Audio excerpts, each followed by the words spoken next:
दिन बाद तय हो जाएगा कि योगी आदित्यनाथ का क्या होगा। 6 दिन बाद फैसला हो जाएगा कि नीतीश कुमार का क्या होगा और 6 दिन बाद यह भी तय हो जाएगा कि गुजरात लॉबी की किस्मत उन्हें किधर ले जाएगी। फैसला हो जाएगा कि मोदी जी के सियासी भविष्य का क्या होगा। नमस्कार दोस्तों, आज के इस वीडियो को तसल्ली से देखिएगा क्योंकि आने वाले दिनों में कुछ बहुत बड़े फैसले होने वाले हैं। क्या क्या होगा आज आपके साथ इसी पर बात करेंगे। 2 दिन बाद प्रधानमंत्री नरेंद्र मोदी जी और गृह मंत्री अमित शाह का कट्टर दुश्मन मैदान में खुलकर आ जाएगा। दोस्तों, इस तरह का दावा किया जा रहा है और प्रधानमंत्री नरेंद्र मोदी जी के लिए अल्टीमेटम पूरी तरह से जारी कर दिया गया है कि अब और तुम कुर्सी पर नहीं बैठ सकते। ये वो सारे सवाल हैं दोस्तों जो इस वक्त आम जनता के माइंड में घूमते हुए नजर आ रहे हैं और सत्ताधारी लोगों से पूछते हुए नजर आ रहे हैं। तो क्या कुछ होने जा रहा है 2 अप्रैल के बाद, 18 अप्रैल के बाद, 2 दिन बाद क्या होने जा रहा है दोस्तों? क्या प्रधानमंत्री नरेंद्र मोदी जी सत्ता के अंदर बरकरार रहेंगे? क्या प्रधानमंत्री नरेंद्र मोदी जी अभी तक जो अपना राष्ट्रीय अध्यक्ष नहीं चुन पाए दोस्तों, अब आरएसएस अपनी तरफ से जिसकी घोषणा करने जा रहे हैं दोस्तों, वो दावा ये किया जा रहा है कि गृह मंत्री अमित शाह और मोदी जी, या फिर सीधे तौर पर कहिए कि गुजरात लॉबी की आंखों में खटकते हैं दोस्तों। तो क्या कुछ होने जा रहा है? हमारे साथ वरिष्ठ पत्रकार मौजूद हैं प्रज्ञा मिश्रा, आप उनकी इस रिपोर्ट को देखिए। 6 दिन बाद तय हो जाएगा कि योगी आदित्यनाथ का क्या होगा। 6 दिन बाद फैसला हो जाएगा कि नीतीश कुमार का क्या होगा और 6 दिन बाद यह भी तय हो जाएगा कि गुजरात लॉबी की किस्मत उन्हें किधर ले जाएगी। फैसला हो जाएगा कि मोदी जी के सियासी भविष्य का क्या होगा। नमस्कार दोस्तों, आज के इस वीडियो को तसल्ली से देखिएगा क्योंकि आने वाले दिनों में कुछ बहुत बड़े फैसले होने वाले हैं। आरएसएस की तरफ से क्या होगा आज आपके साथ इसी पर बात करेंगे। दोस्तों, एक बार नहीं बल्कि 7 बार बीजेपी अध्यक्ष के ऐलान की तारीख टाली जा चुकी है। हर बार कहा जाता है कि अभी कुछ राज्यों में संगठन का चुनाव बचा हुआ है, अभी महाकुंभ निपटने के बाद करेंगे, फिर कह दिया कि दिल्ली चुनाव हो जाने दीजिए, फिर बोले कि नवरात्र निपट जाने दीजिए और इसी बीच जेपी नड्डा को एक और एक्सटेंशन मिल गया। लेकिन दोस्तों, अब मियाद पूरी हो चुकी है। 20 अप्रैल तक ही जेपी नड्डा अध्यक्ष हैं और अब बीजेपी को ऐलान करना ही होगा। बेंगलुरु के अधिवेशन में संघ प्रमुख ने नड्डा से साफ बता दिया है कि हमारी पसंद संजय जोशी हैं। संजय जोशी दिल्ली तक पहुंचा दीजिए। इसी के फौरन बाद 30 मार्च को मोदी जी नागपुर पहुंच गए, वो भी 11 सालों में पहली बार। यकीनन ये कोई छोटी मोटी बात तो नहीं थी। और अब दोस्तों, 18 अप्रैल से बेंगलोर में बीजेपी राष्ट्रीय परिषद की बैठक होनी है। कहा जा रहा है कि इसी बैठक में बीजेपी के नए अध्यक्ष का ऐलान होगा। देखिए, रेस में बहुत सारे नाम हैं। वसुंधरा राजे, शिवराज सिंह चौहान, सुनील बंसल, विनोद तावड़े, पुरंदेश्वरी, मनोहर लाल खट्टर, प्रहलाद जोशी, जी किशन रेड्डी, बहुत सारे। लेकिन संघ की पहली पसंद है संजय जोशी। और अगर जोशी नहीं तो फिर नितिन गडकरी। और दोस्तों, ये दोनों ही नाम गुजरात लॉबी को पसंद नहीं है। कट्टर दुश्मन माने जाते हैं संजय जोशी। गुजरात लॉबी के प्रभाव से दूर हो। संघ बार बार संजय जोशी का नाम ले रहा है, लेकिन कहा जाता है कि संजय जोशी नरेंद्र मोदी की आंख में चुभते हैं। कैसे, वो बताती हूँ। दोस्तों, दरअसल हुआ यूं कि 6 अप्रैल को संजय जोशी का जन्मदिन था। इसी दिन गुजरात में बीजेपी के एक तहसील अध्यक्ष यानी तालुका प्रमुख प्रकाश भाई सांकिया ने उन्हें बधाई दे दी और अब प्रकाश भाई का कहना है कि वहां के बीजेपी जिलाध्यक्ष ने उनका इस्तीफा मांग लिया है। संजय जोशी के अंदर आखिर ऐसा क्या है जिससे गुजरात लॉबी बहुत परेशान रहती है? ये सवाल जब हमने अशोक वानखेड़े जी से पूछा तो उन्होंने क्या जवाब दिया, सुनिए। मोदी जी वहां मुख्यमंत्री बने, उनको सारी ताकत मिली। ऐसे में 2005 में एक सीढ़ी आई, उस सीढ़ी के चलते इस्तीफा हुआ। बाद में फोरेंसिक लैब ने उस सीढ़ी को फेक बताया और जो भी नतीजा आए, उसके बाद जो जोशी जी थे वो चाहते थे कि यदि ये फेक सीढ़ी के चलते मुझे जिस पद से हटाया गया उस पद से मेरी वापसी होनी चाहिए, लेकिन वो हो नहीं पा रही। नितिन गडकरी अध्यक्ष बने तो नितिन गडकरी ने फिर नेपथ्य से निकालकर जोशी जी को यूपी के चुनाव में उतारा, यूपी के चुनाव में प्रभारी बने और उसमें नतीजे भी अच्छा है। इसके बाद मोदी जी ने को लगा कि ये फिर से शायद वापस पार्टी में इनकी जगह बनेगी। फिर नेशनल एग्जीक्यूटिव की मुंबई में इन्होंने पूरा भरपूर विरोध किया और वो विरोध इतने लेवल पे गया कि संघ भी नाराज हुआ, गडकरी किसी करने की स्थिति में नहीं थे, अडवाणी पूर्ण रूप से साथ दे रहे थे मोदी जी का, और फिर संजय जोशी हाशिए पे गए। संजय जोशी अभी हाशिए पे गए तो फिर लोग कहते कि इन दो गुजरातियों से लड़ने के बाद तो लोग समाप्त हो जाते।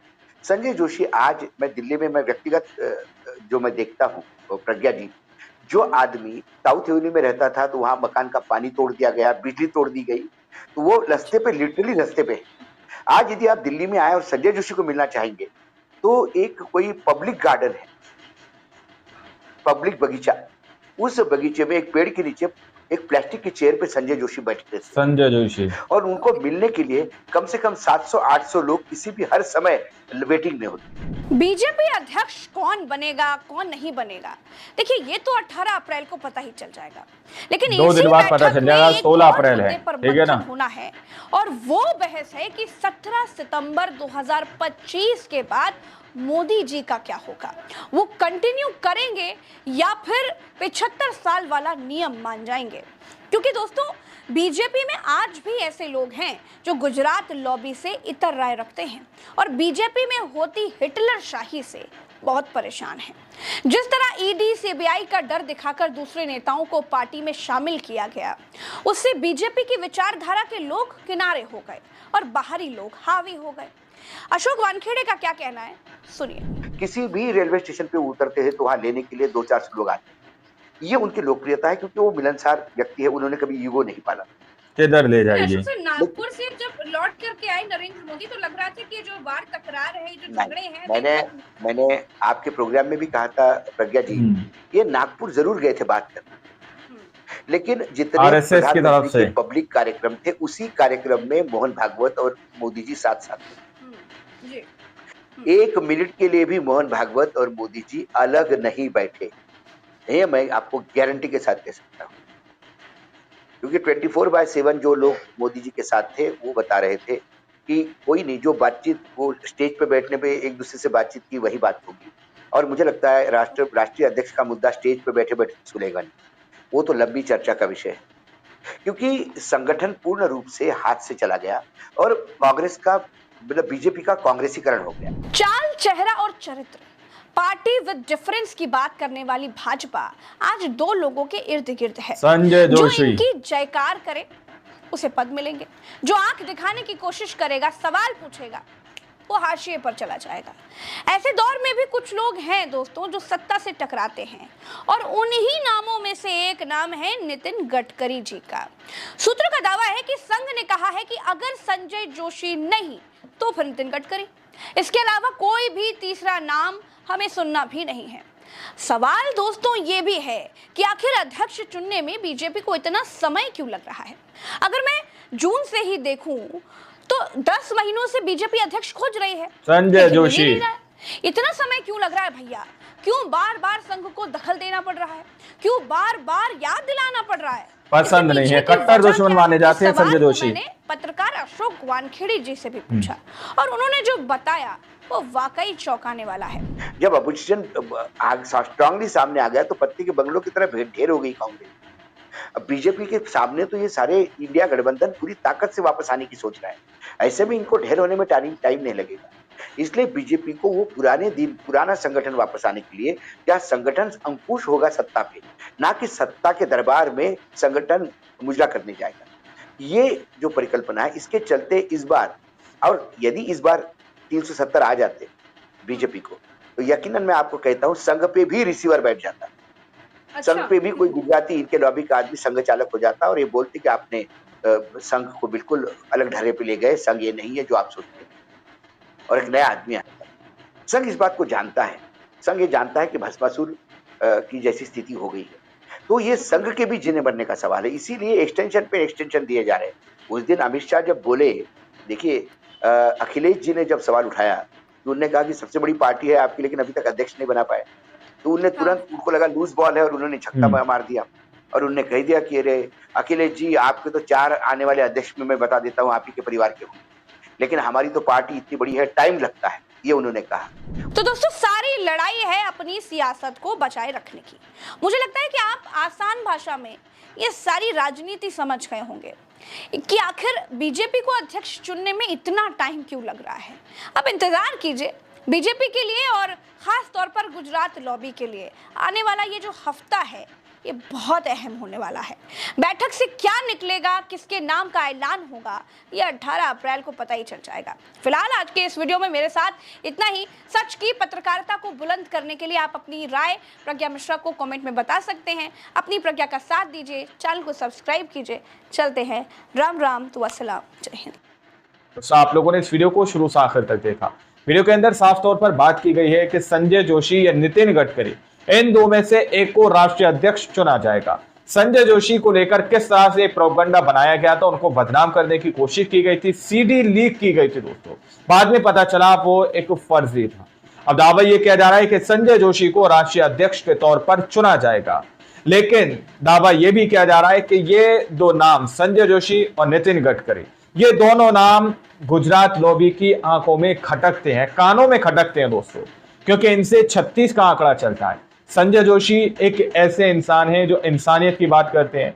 नितिन गडकरी के बारे में आप लोग जानते हैं, नितिन गडकरी इंसानियत की बात करते हैं, लेकिन ये दोनों नाम गुजरात लॉबी की आंखों और कानों में खटकते हुए नजर आते हैं, क्योंकि ये गुजरात लॉबी की विचारधारा से बहुत उलट काम करते हैं और गुजरात लॉबी की विचारधारा से कहीं ना कहीं बहुत ज्यादा परेशान है। जिस तरह की तानाशाही देखने को मिल रही है, उससे कहीं ना कहीं ये लोग भी उब चुके हैं दोस्तों। तो आप देखना, ये बहुत ज्यादा दिलचस्प रहेगा कि 18 अप्रैल को किसका नाम सामने निकल कर आता है और कौन राष्ट्रीय अध्यक्ष के पद पर बैठेगा। संजय जोशी, नितिन गडकरी, ये एक जो लंबी फहरिस्त है, उसके अंदर से किसी को राष्ट्रीय अध्यक्ष के तौर पर चुना जाएगा। वहीं पर बड़ा सवाल कि प्रधानमंत्री नरेंद्र मोदी जी जो 75 साल के होने जा रहे हैं, क्या वो कंटिन्यू कर पाएंगे या 75 साल का जो नियम है वो प्रधानमंत्री नरेंद्र मोदी जी के ऊपर भी लागू किया जाएगा और उनको अपने पद से इस्तीफा देना पड़ेगा। ये वो सारे सवाल हैं दोस्तों जो आम जनता के माइंड में उठ रहे हैं और जो सरकार से पूछना चाहते हैं। आप लोगों ने इस पूरी रिपोर्ट को देखा, सुना, आप लोग इस रिपोर्ट के बारे में क्या सोचते हैं, क्या समझते हैं, अपनी राय कमेंट सेक्शन में जरूर दीजिएगा। मिलते हैं अगली वीडियो में, जब तक के लिए जय हिंद, जय भारत।